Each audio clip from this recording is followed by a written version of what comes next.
Shalom saudara yang dikasihi Tuhan. Apa kabar saudara? Saya berdoa saudara dalam keadaan baik, sehat, serta melimpah dengan berkat Tuhan. Firman Tuhan hari ini, Allah pasti memulihkan. Sebelumnya mari kita berdoa. Tuhan Yesus, terima kasih buat hari ini.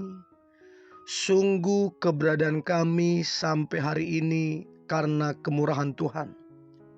Tuhan, kami mau dengar firman-Mu, urapilah kami, agar kami memperoleh pengertian.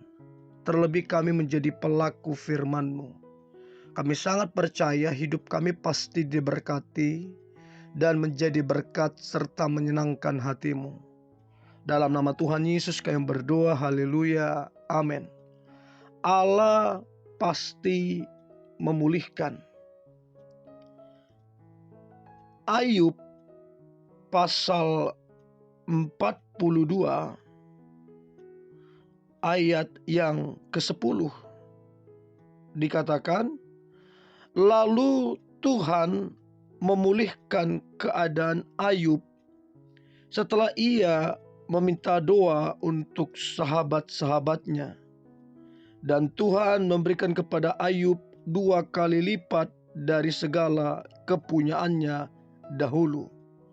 Saudara yang dikasihi Tuhan, dikatakan Tuhan memulihkan keadaan Ayub. Seperti Tuhan memulihkan keadaan Ayub, saya percaya saudara dan saya juga pasti akan dipulihkan Tuhan. Nah, saudara yang dikasihi Tuhan, Ayub dicatat di Alkitab adalah orang terkaya dari semua orang di sebelah timur. Kemudian Ayub mengalami satu pergumulan yang berat. Ayub mengalami satu tantangan yang berat. Ayub mengalami hal yang mungkin secara manusia itu tidak mungkin kalau tidak sungguh-sungguh, tidak mungkin kalau tidak punya integritas, mungkin sudah menyerah. Tetapi Ayub menjaga integritasnya, menjaga kesetiaannya kepada Tuhan, sehingga Tuhan memulihkan keadaan Ayub. Apa kuncinya? Apa yang bisa kita pelajari dari kisah hidup seorang Ayub? Nah, Ayub menerima dan mengerti tentang kasih karunia. Kasih karunia Allah cukup untuk semua apapun yang terjadi dalam kehidupan. Kasih karunia Allah itu cukup untuk memulihkan dan untuk memberkati. Nah, dicatat sepanjang kitab Ayub, keempat temannya Ayub meragukannya, menyerang dia, bahkan mengejek Ayub. Pesan yang mereka sampaikan kepada Ayub, Ayub tidak akan menderita jika dia tidak pantas mendapatkannya. Ayub pasti telah berbuat dosa. Sampai akhirnya Tuhan ikut campur tangan di dalamnya. Tuhan tidak menyalahkan Ayub untuk semua kata-kata kemarahan dan kepahitan, tapi justru berkata kepada para sahabat Ayub, kamu tidak berkata benar tentang aku seperti hambaku Ayub. Baiklah, hambaku Ayub meminta doa untuk kamu, karena hanya permintaannya lah yang akan kuterima, supaya aku tidak melakukan aniaya terhadap kamu. pada saat itu saudara yang dikasihi Tuhan, Ayub diperhadapkan pada tantangan yang begitu besar, yaitu memaafkan sahabat-sahabatnya. Dan bukan cuma memaafkan, berdoa untuk mereka. Perhatikan atau perhatian, Tuhan tidak pernah meminta Ayub berdoa untuk dirinya sendiri, tetapi sebaliknya Tuhan meminta Ayub untuk berdoa untuk keselamatan keempat teman-teman dia. Nah, di sini Tuhan mengajari seorang Ayub supaya tidak cuma fokus terhadap dirinya sendiri, tapi belajar berdoa untuk orang lain. Sejujurnya, ini tidaklah mudah. Tidaklah mudah. Integritas dan kasih Ayub itu yang begitu luar biasa, sehingga Ayub bisa melakukannya. Ini merupakan ujian yang sebenarnya yang dihadapi Ayub, dan Ayub berhasil melewati dengan baik. Nah, pada saat Ayub berdoa untuk sahabat-sahabatnya, Allah membawa pemulihan yang ajaib dalam hidupnya dan memberinya 2 kali lipat banyak dari semula apa yang hilang daripada dia.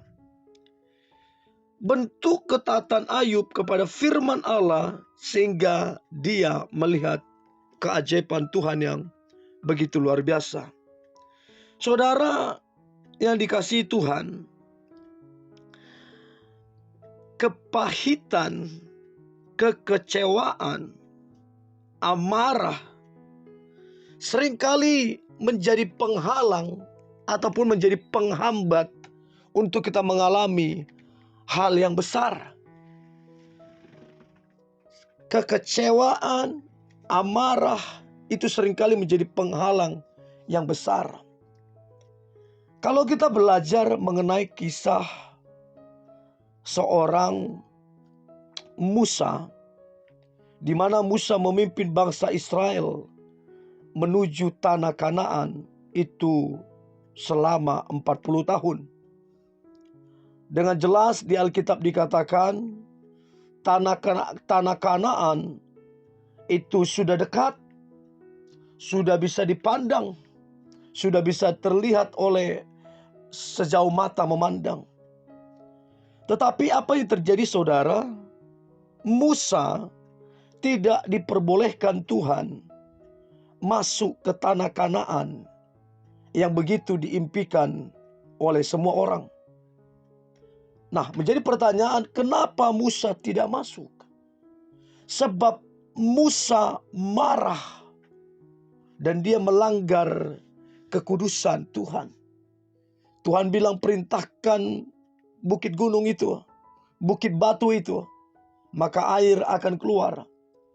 Tetapi karena Musa marah karena mendengar sungut-sungut bangsa itu, Musa tidak memerintahkan bukit batu itu air keluar, tapi memukulnya dengan amarah. Dan apa yang terjadi saudara? Musa tidak masuk ke tanah Kanaan.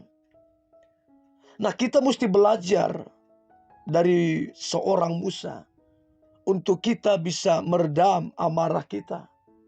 Dan kita mesti belajar dari seorang Ayub, bagaimana dia memaafkan sahabat-sahabatnya. Kunci daripada pemulihan adalah memaafkan diri sendiri, memaafkan orang lain, dan self-control yang baik. Firman Tuhan berkata, jagalah hatimu, sebab dari situlah terpancar kehidupan. Dan saya berdoa, keadaan saudara akan dipulihkan Tuhan.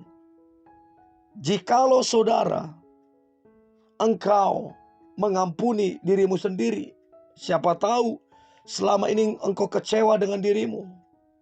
Engkau mengampuni orang lain yang menyakitimu. Dan engkau dapat menguasai hatimu, sehingga kehidupan terpancar. Dan aku percaya seperti Ayub dipulihkan Tuhan, kehidupan saudara juga akan dipulihkan Tuhan. Dan yang terakhir saudara, Ayub berkata, terpujilah nama Tuhan. Saya percaya pujian, ucapan syukur itu mengandung kuasa. Mari kita berdoa. Terima kasih Tuhan Yesus. Seperti Ayub, Tuhan pulihkan 2 kali lipat. Karena dia melepaskan pengampunan dan berdoa untuk sahabat-sahabatnya. Dan di tengah-tengah kesukaran, penderitaan, dia justru mengucap syukur. Dan saya percaya kedua hal tersebut, pengampunan dan ucapan syukur, membuat Ayub mengalami pemulihan. Dan aku berdoa umat-Mu yang mendengarkan ini, keadaan mereka juga dipulihkan Tuhan jauh lebih dahsyat. Dalam nama Tuhan Yesus kami berdoa dan mengucap syukur. Haleluya. Amin.